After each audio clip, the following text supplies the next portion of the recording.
All right. Well, let's convert something in polar coordinates. So this is defined in r and theta. We want to write this as something in rectangular coordinates. So instead of r and theta, we want x and y, right? So something we should remember quick is that we have x is r cosine theta, and y is r sine theta.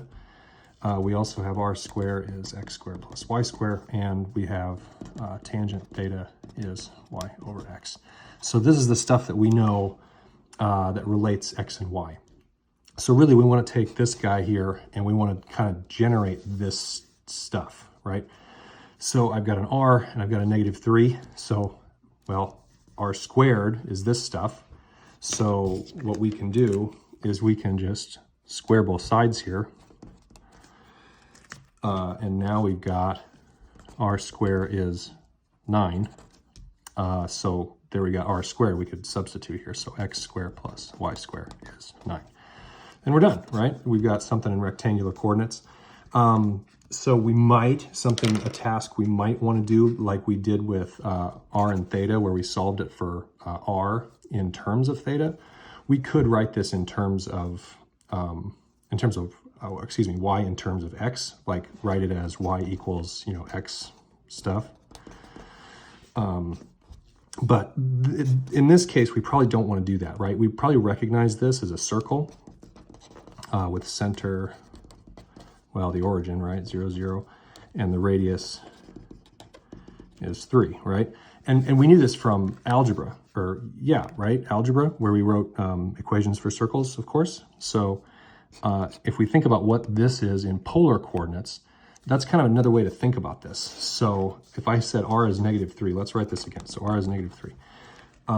Now, if I want to think about graphing this, like what does the picture look like? We can think about what we do with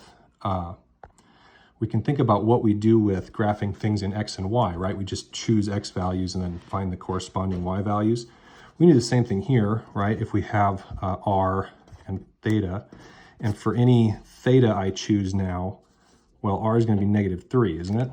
So -3 is going to go with any theta. So if I have 0, or if maybe I have pi over 2, or if I have anything, right?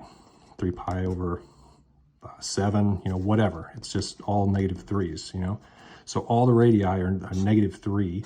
So drawing those points, right? Thinking about these as ordered pairs now, right? With comma in between or whatever.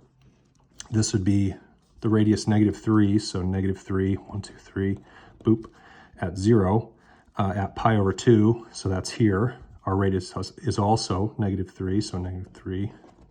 That's not pi over, yeah, that is.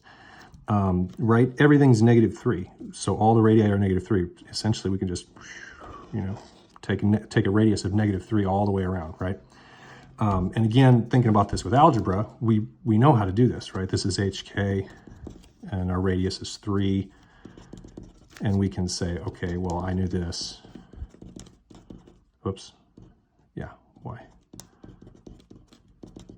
Right, and just plug that stuff in, and, lo and behold, we're going to get the same thing, right? So, I don't know, kind of check yourself when you can like this. It might be useful. And if we're not given a specific method, like if we're not told specifically to do this, you can use algebra tricks, that's totally fine. But might not be all that convenient for you. Anyway, that's it for that example.